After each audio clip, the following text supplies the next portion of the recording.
নবীজি এক জায়গাতে বসে বসে আরাম করছে, জোরে বলেন সুবহানাল্লাহ। সুবহানাল্লাহ। এদিকে হযরতে আলী রাদিয়াল্লাহু তাআলা আনহু নবীর কাছে এসেছেন। হযরতে আলী রাদিয়াল্লাহু তাআলা আনহু তিনি নবীকে জিজ্ঞাসা করছেন, বলছেন নবী গো ঈমান কি আমি দেখতে চাই। কি বললো? এরা শুনবে না, বক্তা চলে এসেছেন, প্রধান বক্তা, ইনশাআল্লাহ আমি ছেড়ে দিব নাকি বলছেন? চলেগা না? সুবহানাল্লাহ। চলুন। হযরত আলী বলছে, হুজুর গো আমি ঈমান কি এটা দেখতে চাই। আমার নবী বলতে চাই, আলী গো ঈমান যদি দেখতে চাও পশ্চিম দিকে হাঁটতে লাগো। কোন দিকে? পশ্চিম দিকে। হযরত আলী রাদিয়াল্লাহু তাআলা আনহু তিনি বাবা পশ্চিম দিকে বাবা চলতে লাগলো।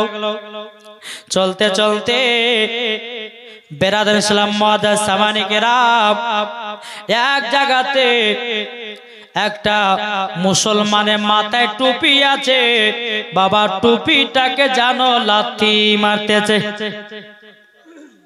একটা মুসলমানের মাথায় টুপি আছে, টুপিটাকে লাথি মারছে। দেখার পরে বাবা মনটা খারাপ হলো। আবার হযরতে আলী রাদিয়াল্লাহু তাআলা বাবাজি আবার একটু সামনে আগিয়ে গেল। আগিয়ে যাওয়ার পরে বেরাদার ইসলাম মুআদ্দাস সামানে কেরাম একজন মুসলমান কোরআন তেলাওয়াত করতেছে। বাবা কোরআন তেলাওয়াত করতে করতে করতে বাবা কোরআনটাকে জানো সম্মান করতেছে। কোরআনটাকে বাবা কোন সম্মান দেয় না। হযরতে আলী রাদিয়াল্লাহু তাআলা তিনি সেই দৃশ্যটা বাবা দেখতে পেল। আবার একটু আগিয়ে গেল রে বাবা। আগিয়ে যাওয়ার পরে একটা মসজিদে বাবা জোহরের নামাজের পড়ার জন্য হযরতে আলী রাদিয়াল্লাহু তাআলা তিনি বাবা প্রবেশ করেছে। বাবা প্রবেশ করার পরে একটা মসজিদ জানো বাবা নোংরা হয়ে পড়ে আছে।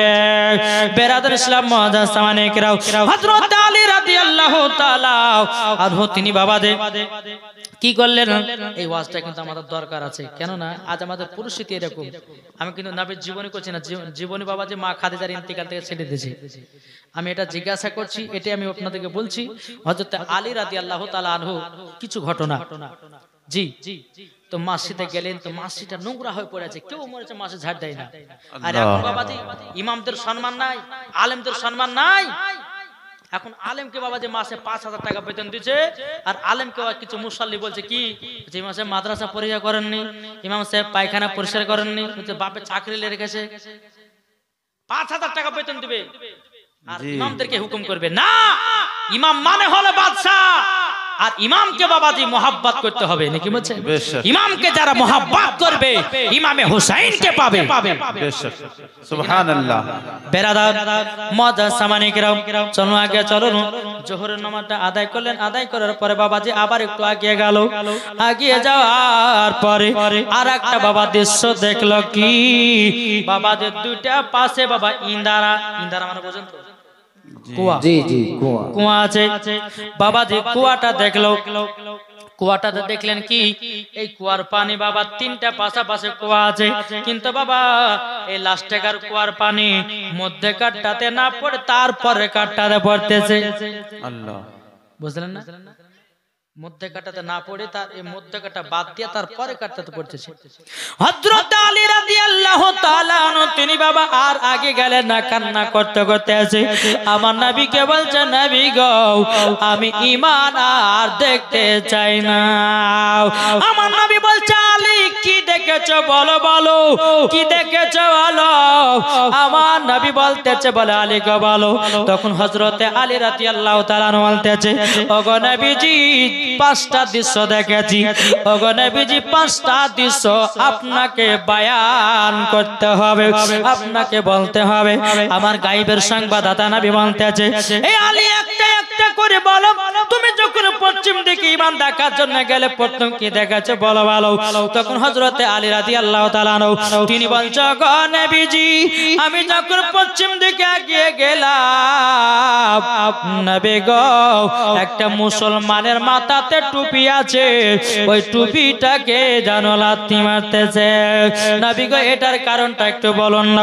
আমার গায়েবের সংবাদদাতা নবী বলতে, আলী গো ও আলী এমন একদিন জামানায় আসবে গো আলী, এমন একদিন জামানা আসবে মুসলমানদের মাথায় টুপি থাকবে, কিন্তু বাবাজি ঈমান বলে কোন জিনিস থাকবে না। আল্লাহ সুবহানাল্লাহ। নামে বলবে মুসলমান। বেরাদান ইসলাম মুআদ্দাস সামানিকরাও, আমার নবী বলছে বলে আলী আর কি দৃশ্য দেখেছো বলো? তখন বলছে নবী গো আর একটা আমি দৃশ্য দেখতে পেলাম। বলে কি দৃশ্য? নবী গো আমার সামনে যখন এগিয়ে গেলাম, একটা মুসলমান কোরআন তেলাওয়াত করতেছিল, কোরআনটাকে পড়তে বোঝানো অস্বীকার করতেছে, অসম্মান করতেছে। নবী গো এটার কারণটা কি একটু বলুন। আমার নবী বলছে বলে আলী গো প্রত্যেকটা মুসলমান একদিন কোরআন তেলাওয়াত করবে, কিন্তু দিল থেকে কোরআন পড়বে না, ওপর ওপর কোরআন পড়বে। আলী গো এমন একদিন জামানা আসবে প্রত্যেকটা ঘরে ঘরে কোরআন পড়বে, কিন্তু দিল লাগায়া কোরআন পড়বে না। আল্লাহ। এখন আপনাদের হাফেজ সাহেব যিনি এই জীবনের মেন উদ্যোগ নাকি গো হাফেজ সাহেব, হ্যাঁ উনি আমি যে 3 দিন ধরে দেখছি কোরআন তেলাওয়াত করছে, তো বাবা যে শুনে কলিজা ঠান্ডা হয়ে গেছে, ঠিক না? জি এমন সুন্দর কিরাত করছে বাবা, কিরাত শুনে বাবা যে দিল কলিজা সব ঠান্ডা। তো এমন একদিন জামানা আসবে কোরআন তেলাওয়াত করবে, কিন্তু দিল থেকে কেউ পড়বে না। আমার নবী বলছে আলী আর কি দেখেছো বলো? বলো হুজুর গো আবার সম্মুখে যখন আগিয়ে গেলাম, আগিয়ে যাওয়ার পরে বাবা তুমি মুসলমান ভাইয়েরও, আমার নবী বলতে চালি কি দেখেছো বলো? হুজুর গো একটা পাখিকে দেখলাম, পাখিকে দেখার পরে ওই পাখিটা জানো গায়ে লেখা আছে লা ইলাহা ইল্লাল্লাহ মুহাম্মাদুর রাসূলুল্লাহ সাল্লাল্লাহু আলাইহি সাল্লাম। নবী গো ওই পাখিটা কিন্তু খারাপ নোংরা খাবার খাচ্ছে। নবী গো এটার কারণটা কি একটু বলুন। আমার নবী বলছে বলে আলী গো একদিন এমন মুসলমান হবে কলমা পড়বে, কিন্তু দিল থেকে কলমা পড়বে না, দিল থেকে কলমা পড়ে মুসলমান হবে না। হযরত আলী রাদিয়াল্লাহু তাআলা আনহু তিনি বাবা চোখের পানি ঝরা কান্না করতে লেগেছে। নবী গো আবার যখন একটু আগে গেলাম, একটা মসজিদে নামাজ পড়ার জন্য আমি যখন প্রবেশ করলাম, মসজিদে এত নোংরা হয়ে আছে, এত নোংরা হয়ে আছে, কেউ জানো মসজিদে ঝাড়ু লাগায় না, ইন্দারা এত নোংরা হয়ে আছে, কেউ জানো ইন্দারা থেকে পানিও তুলে নাও। যখন বাবা যে কথা বলো, আমার নবী বলছো আলী এমন একদিন জামানা আসবে, এমন একদিন জামানা আসবে মসজিদ হবে কিন্তু মসজিদে মুসাল্লি হবে না। আল্লাহ। মসজিদ হবে কিন্তু মসজিদে মুসাল্লি হবে না। বাবাতে মুসলমান শোনা মানিকেরা আপনাদেরকে বলতে চাই, খোদার ঘর মানে আল্লাহর ঘর, যেখানে মসজিদ হয়ে যায়, যেখানে একবার জুম্মা হয়ে যায়, ওই মসজিদ খোদার ঘর কিয়ামত পর্যন্ত মসজিদ হয়ে যায়। সুবহানাল্লাহ। আর সেখানে যদি বাবা ঠিকঠাক জামাত না পড়ে, ঠিকঠাক যদি নামাজ না পড়ে, তাইলে বলুন গ্রামের লোকেরা গুনাহগার হবে কি হবে না? হবে। জি আমার নবী বলছে আলী গো এমন একদিন জামানা আসবে মসজিদে তৈরি করবে, মসজিদে ঝাড়ু দেওয়ার মতো লোক থাকবে না, আর মসজিদে আজান ঠিকঠাক পড়বে না, মসজিদে মুসাল্লি ঠিকঠাক আসবে না। বাবা যে মুসলমান এই সোনা মানিকেরা আপনাদেরকে বলতে চাই বাবা আরেকটা ঘটনা, যে ঘটনাটা বাবা ইন্দারা ঘটনাটা বলে, তখন আমার নবী বলতেছে বলে আলীগড় কি দৃশ্য দেখেছে বলো? বলতে কি দৃশ্যটা দেখেছে বলো বলো বলো। তখন বলতেছে নবীজি আবার একটু সামনে যখন আগিয়ে গেলাম, আগিয়ে যাওয়ার পরে একটা দৃশ্য দেখতে পেলাম, 3.5 কুয়া আছে, ইন্দারার পানি মধ্যে কাটটাতে কুদতে না পড়ে নবী গো আর লাস্টে কার কুয়াতে পানিটা পড়তেছে। নবী গো এটার কারণটা কি বলো? আমার গায়েবের সংবাদদাতা নবী বলতেছে বলে আলী গো এমন একদিন জামানা আসবে ভাইয়ে ভাইয়ে মেল থাকবে না। আমার নবী বলছে ভাই ভাই মেল থাকবে না, বাড়িতে বিটির বিয়ে দিবে, বেটার বিয়ে দিবে, বেটার খানা দেবে। বাবা যে নিজের ভাই বোনকে বাদ দিয়া পর পুরুষকে বাবা আপনার দাওয়াত করে বেড়াবে। আমার নবী বলতেছে, হে আলী গো, এমন একদিন জামানা আসবে, ভাই ভাই জমি জমি নিয়ে ঝামেলা করবি, ভাই ভাই টাকা নিয়ে ঝামেলা করবি, ভাই ভাই আপনার কিরা জমি জায়গা নিয়ে ঝামেলা করবে, ভাইয়ের সঙ্গে মেল লাগবে না, ভাইকে বাদ দিয়া অন্য লোকের সঙ্গে যেন মেল লাগতে যাবে। ওগো আলী, সব কিছুই বুঝে গেছো। আলী বলছেন, নবী গো, সবই আমি বুঝে গেলাম। বেরাদার ইসলাম তাই মুআজ্জাজ সামানিকরাও, আপনাদেরকে শেষ কথা বলবো। ভাই রে ভাই, একই মায়ের গর্ভের সন্তান আমরা সবাই কিনা? জি জি একই মায়ের গর্ভের সন্তান আমরা সবাই না? জি সবাই। কিন্তু বাবাজি, যে আপনার আব্বা মা আপনাকে দুনিয়াতে জন্ম দিল, বাবাজি নিজের ভাইকে কখনো পর করবেন না।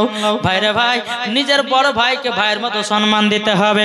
বাবাজি মুসলমান, সম্মান যদি দেন, আমার আল্লাহ ভালোবাসবে। আল্লাহুম্মা সাল্লি আলা সাইয়্যিদিনা মাওলানা মুহাম্মদ ওয়ালা আলি সাইয়্যিদিনা মাওলানা মুহাম্মদ সাল্লাল্লাহু তাআলা সাল্লাম। যাই বাবা, যে আপনাদের সম্মুখে 3 দিন ধরে জীবনী করলাম, যদি বলার মাধ্যমে এবং শোনার মাধ্যমে যদি বেরাদার ইসলাম ভুল ভাঙতে হয়ে থাকে, তো সর্বপ্রথম আল্লাহ তাআলার কাছে ক্ষমা প্রার্থী। সকলে বলুন আল্লাহুম্মা আমিন, আল্লাহুম্মা আমিন। বাবাজি, এই বলে আমার বক্তব্য। না না, মাওলানা সাহেব চলে এসেছেন, আর বলবো না।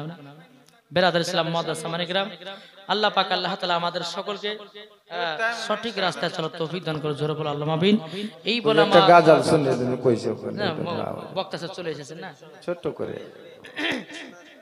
এই বলে আমার বক্তব্য সমাপ্ত করলাম। ওমা আলাইনা ইল্লাল বালাগ। আসসালামু আলাইকুম ওয়া রাহমাতুল্লাহি ওয়া বারাকাতুহু।